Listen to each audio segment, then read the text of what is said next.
ब्रह्मा गुरुर्विष्णु गुरुर्देवा महेश्वरा गुरुर्साक्षात् परब्रह्मा तस्मै श्री गुरुवे नमः। सुप्रभात 8th क्लास।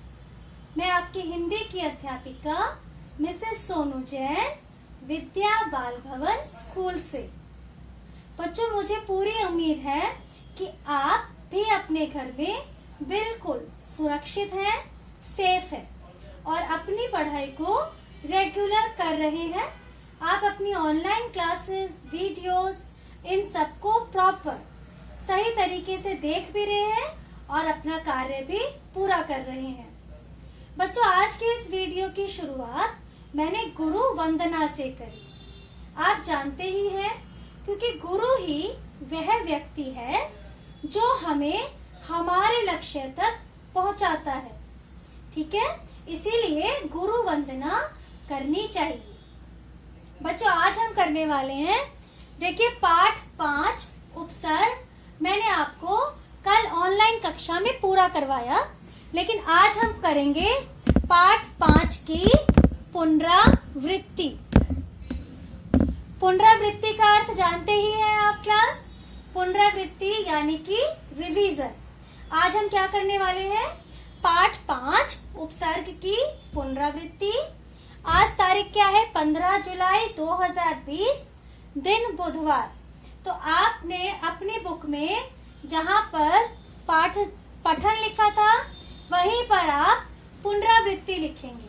ठीक है, पुनरावृत्ति लिखने के साथ ही आप आज की डेट भी डालेंगे, ताकि आपको याद रहे कि किस दिन आपने पुनरावृत्ति करी है।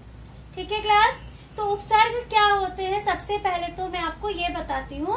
उपसर्ग होते हैं वे शब्दांश जो शब्द के आरंभ में लगकर उसका अर्थ बदल देते हैं।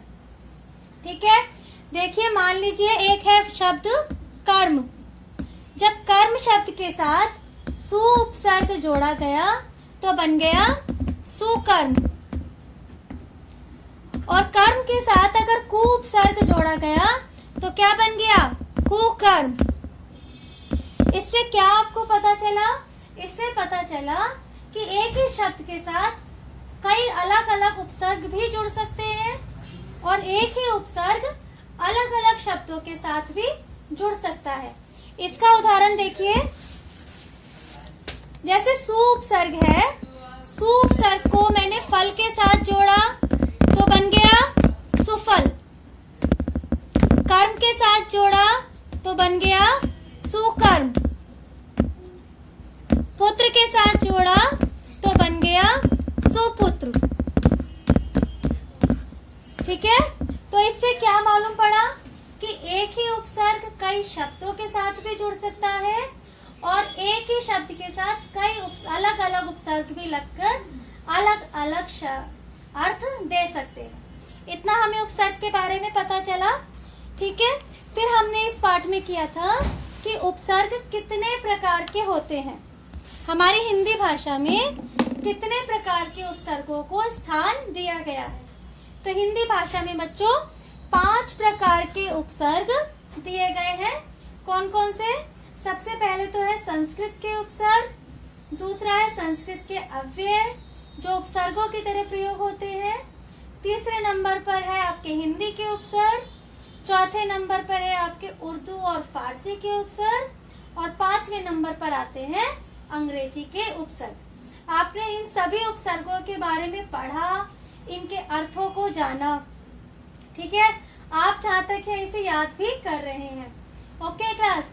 तो आपने अभी तक क्या सीखा उपसर्गों के बारे में, कि उपसर्ग क्या होते हैं, वे कितने प्रकार के होते हैं, उपसर्ग किसी शब्द के आगे लगकर उसका अर्थ बदल देते हैं, एक ही उपसर्ग अलग अलग शब्दों के साथ लग सकते हैं, अलग अलग शब्द में एक ही उपसर्ग भी लग सकता है। ठीक है, अब इसके एक और क्वेश्चन आपका आता है क्लास, कि उपसर्ग को अलग कीजिए। मान लीजिए एक शब्द है आपका गैर हाजिर। तो इसमें से अगर मैं आपको कहूँ कि उपसर्ग को अलग करो, तो आप कैसे अलग करेंगे? आप लिखेंगे गैर, ये उपसर्ग है, और हाजिर मूल शब्द है। हाजिर का मतलब है प्रेजेंट और गैर का मतलब नहीं। जो प्रेजेंट नहीं है वह गैर हाजिर है। और क्या आते हैं आपके इसमें? एक आपका प्रश्न आया था कि एक उपसर्ग, एक मुख्य शब्द है, उसमें अलग अलग उपसर्ग लगाओ। ये प्रश्न भी करा, जैसे नाम मुख्य शब्द है, ठीक है, नाम, उसके आगे अलग अलग उपसर्ग लगाने हैं। तो एक तो हमने लगा दिया बे और दूसरा हमने लगा दिया क्या? उप, तो बन गया उपनाम। तो देखा आपने, एक ही मुख्य शब्द था लेकिन अलग अलग उपसर्ग लगाए गए। तो आप लोगों को बच्चों उपसर्ग पाठ समझ में आया। अभी मैं इसकी एक बार आपको पूरी पुनरावृत्ति आपके पाठ से भी करवा देती हूँ। इसको आप अच्छे से लर्न कीजिए, फिर आपको इसका टेस्ट भी देना है, ठीक है क्लास? और आपको इनके अर्थ भी याद करने हैं। अब जब हमारा क्लास होगी तब हम उसमें एमसीबी स्टार्ट करेंगे।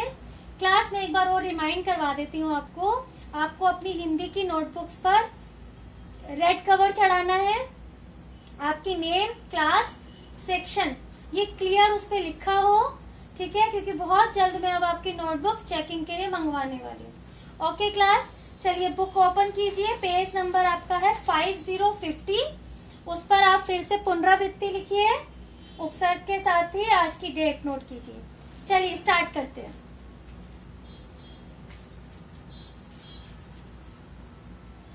एट्थ क्लास, देखिए हम लोग कर रहे हैं उपसर्ग पाठ की पुनरावृत्ति। अभी मैंने आपको बोर्ड पे भी समझा दिया। अब आप देखिए आपकी बुक से भी एक बार हम इसकी रिवीजन ले लेते हैं। क्या होते हैं उपसर्ग? यहाँ देखिए, इस लाइन को देखेंगे। उपसर्ग वे शब्दांश होते हैं जो सार्थक शब्दों के पहले लगकर उनके अर्थ में परिवर्तन ला देते हैं। सार्थक शब्द मैं आपको बता चुकी हूँ क्लास कि क्या होते हैं सार्थक शब्द, ठीक है? तो सार्थक शब्द वे शब्द होते हैं जिनका अर्थ होता है। उपसर्ग किसके आगे लगते हैं? सार्थक शब्दों के आगे। और हिंदी में बच्चों कितने प्रकार के उपसर्ग होते हैं आपको बताया गया है। हिंदी में होते हैं 5 प्रकार के उपसर्ग। कौन कौन से? संस्कृत के उपसर्ग, संस्कृत के अव्यय जो उपसर्गों की भांति उपसर्गों की तरह प्रयुक्त होते हैं। तीसरे हैं हिंदी के उपसर्ग, चौथे हैं उर्दू फारसी के उपसर्ग और 5वें नंबर पर आते हैं अंग्रेजी के उपसर्ग।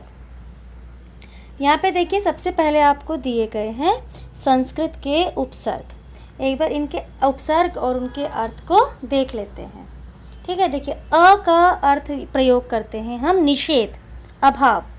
आ तक समेत, अंतर और अतः का अंदर, अधि ऊपर श्रेष्ठ, अप बुरा या हीन, अनु पीछे या समान अनुचर, ठीक है? अति अधिक और ऊपर। अभी का प्रयोग होता है सामने, अधिक पास के लिए।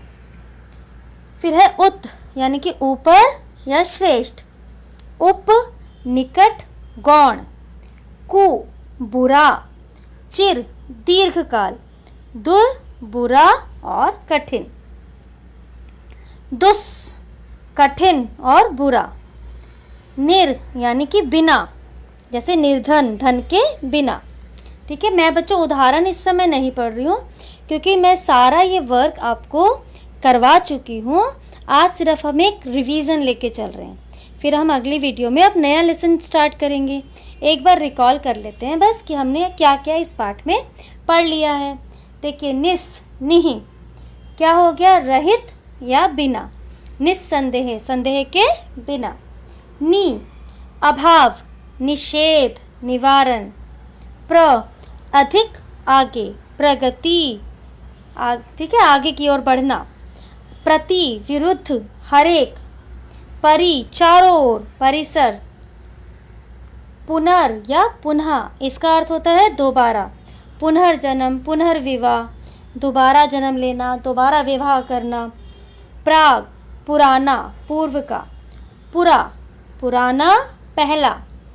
बहिस बहिर, बाहर, वि विशेष अभाव, विशुद्ध, ठीक है। परा अर्थात उल्टा, पीछे पीछे, पराजय पराभव, सम अच्छा, सह साथ सहपाठी, सु अच्छा आसान सुपुत्र, सत अच्छा, स्व अर्थात अपना और निजी, स्वयं अपना। बेटे संस्कृत के कुछ शब्दांश समास के पूर्व भाग में भी प्रयुक्त होते थे। अत्यधिक प्रचलन के कारण उनको उपसर्ग के समान प्रयुक्त होने लगे हैं। कौन कौन से हैं ऐसे उपसर्ग? स्व और स्वयं। स्व से स्वराज्य, स्वजन, स्वयं से स्वयं सेवक, स्वयं चालित। अब देखिए संस्कृत के अव्यय। संस्कृत के अव्यय भी संस्कृत के उपसर्गों की भांति ही है, ठीक है, कि संस्कृत के अव्यय जो उपसर्गों की भांति प्रयोग होते हैं। तो आपको बहुत कुछ जो हमने संस्कृत के उपसर्ग में पढ़ा वही आपको अव्यय में भी मिल रहे हैं। जैसे अ व्यंजन से पूर्व है निषेध के रूप में, फिर है अन स्वरों से पूर्व, यह है निषेध के रूप में। निषेध यानी कि कोई चीज़ मना करना। अव अर्थात बुरा या हीन। अवगुण का अर्थ क्या बताया था आपने? गुणों से हीन। कु बुरा, नी रहित, स अच्छा सहित, सह साथ, सु अच्छा, अध नीचे, चिर पुराना, बही बाहर, पुरा पुराना पहला, पुनः फिर, पुरस आगे, तिरस बुरा, सत श्रेष्ठ, सह साथ। उसके बाद है हिंदी के उपसर्ग। हिंदी उपसर्ग मूलतः संस्कृत के उपसर्गों से ही विकसित हुए हैं, क्योंकि हिंदी भाषा ही संस्कृत भाषा से विकसित हुई है ना। इसको तद्भव उपसर्ग भी कहते हैं। ये मैंने आपको अंडरलाइन करवाया है क्लास। तद्भव उपसर्ग तद्भव देशज तथा आगत शब्दों के साथ प्रयुक्त होते हैं। कौन कौन से हैं देख लीजिए। अ अभाव निषेध, आ तक समेत, अन अर्थात रहित, अप बुरा हीन, अति अधिक, अभी सामने, अध आधा, अव बुरा हीन उप, अधि ऊपर श्रेष्ठ, अनु पीछे समान, उन एक कम। ये भी हिंदी के उपसर्ग चल रहे हैं क्लास। उप निकट छोटा, औ रहित, कु बुराई, चौ चार, नी रहित, निर रहित, दुस कठिन बुरा, दुर कठिन बुरा, पर दूसरा बाद का, परा विपरीत नाश, परि चारों ओर, वि विशिष्ट भिन्न, भर पूरा, सम अच्छा सु अच्छा। फिर है उर्दू फारसी के उपसर्ग बच्चों। अल अर्थात निश्चित, कम थोड़ा, खुश अच्छा, गैर बिना, हम समान साथ, सर मुख्य, ना नहीं, बाद बुरा, बद बुरा, बा अनुसार, बे रहित, ला बिना, दर में, हर प्रत्येक। फिर है बच्चों अंग्रेजी के उपसर्ग। इसमें असिस्टेंट उपसर्ग लगता है सहायक के लिए। Assistant teacher, assistant manager, chief मुख्य ये प्रधान, chief minister, chief commissioner, general प्रधान, जनरल सेक्रेटरी, डिप्टी उप सहायक, डिप्टी कमिश्नर, वाइस उप, वाइस प्रिंसिपल, सब नीचे अधीन, सब इंस्पेक्टर, सब कमेटी। ठीक है क्लास, तो ये हमने आज उपसर्ग पाठ को पूरा पढ़ लिया। इस पाठ में आपने क्या क्या सीखा एक बार देख लीजिए। जो शब्दांश शब्द से पहले लगकर उसके अर्थ में बदलाव ला देते हैं उन्हें उपसर्ग कहते हैं। उपसर्ग शब्दांश होते हैं, ठीक है। मैंने बताया था क्लियर कि अगर इन वर्ड्स में आपने हेराफेरी कर दी शब्द शब्दांश में तो आपका आंसर गलत हो जाएगा। उपसर्गों का स्वतंत्र रूप से प्रयोग नहीं किया जा सकता। हिंदी भाषा में 5 प्रकार के उपसर्ग प्रयोग किए जाते हैं। कौन कौन से हैं? संस्कृत के उपसर्ग, उपसर्गों की तरह प्रयुक्त होने वाले संस्कृत के अव्यय, हिंदी के उपसर्ग, उर्दू फारसी के उपसर्ग तथा अंग्रेजी के उपसर्ग। तो क्लास, आपका ये पाठ आज पूरा हुआ है। इसकी सारी एक्सरसाइज मैंने आपको ऑनलाइन करवा दी है, ठीक है, आपको टिक भी लगवा दिए हैं और करवा भी दिया है काम। तो अब आपका काम क्या है? आपका होमवर्क यह है कि आपको इस पाठ को बहुत अच्छे से याद करना है। फर्स्टली आपको सभी उपसर्गों को किन अर्थों में प्रयोग किया जाता है वो याद करना है, ठीक है क्लास। चलिए, हैव अ नाइस डे।